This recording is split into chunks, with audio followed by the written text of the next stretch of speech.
Brandon Aiyuk out for the season, most likely with the Niners' fears, torn ACL. Who steps up? Okay. I can't get over how frequently this happens on the Niners. Someone goes down, team gets better. Javon Hargrave goes down, run defense improves drastically. Brandon Aiyuk goes down. I don't know if it's going to improve the offense over the long haul, but in this game, I thought they instantly improved when he went out. Because I'm not blaming Brandon. I'm blaming Kyle because he had Jacob Cohn on the freaking bench all year and didn't use him for just to be petty, just because we wanted him to use him. So Aiyuk goes down. Shanahan has literally no choice but to play this young guy who's very good. And first play of Cowan in the game after Aiyuk goes down, screen to Cowan, gains 9 yards. Then later in the game, trying to beat man-to-man coverage, Kyle has no ideas. He's like, oh, what if I call a stutter go? What if I call a stutter go to Jacob Cowan, who ran that route in the preseason and had a long catch?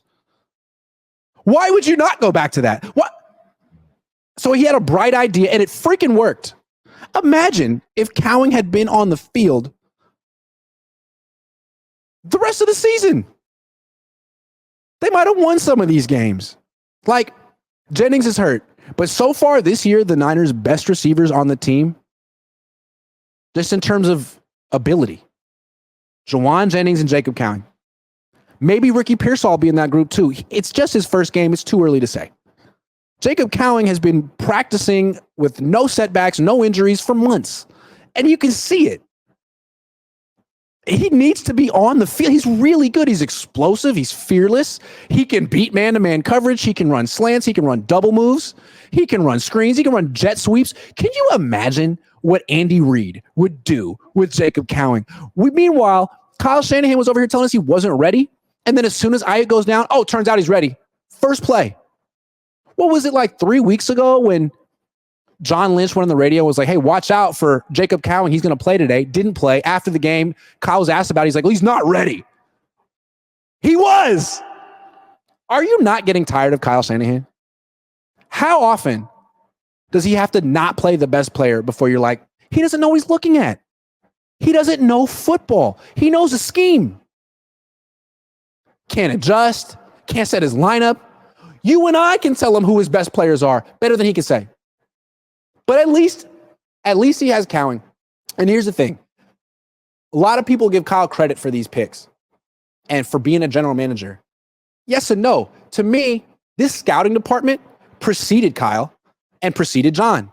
They were smart enough to keep it here. They could have overhauled everything, but they came to the organization. They got rid of all the coaches, but they looked at that scouting department that Trent Baalke put together and freaking Scott McCloughan, and they're like, no, this is special.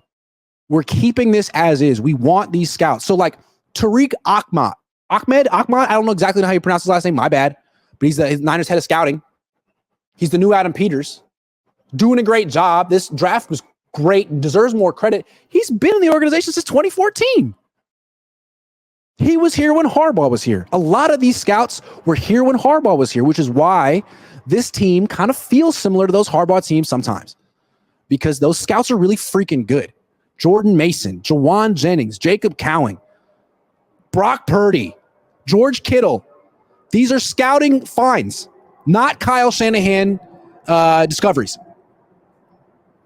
So if the Niners were to fire Kyle and bring in Ben Johnson, they still have this scouting department that found Fred Warner, that found Malik Mustafa, who's really freaking good. That's not going anywhere. That is the backbone and lifeblood of this team. All the late picks, all the undrafted guys that come in and are better than the first round pick that Kyle Shanahan knew was the guy.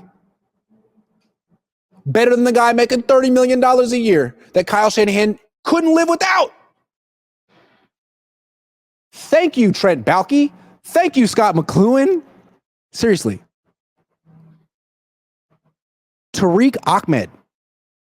That guy's been in the organization longer than Kyle. Deserves way more credit. I don't even know how to pronounce his name. It's on me.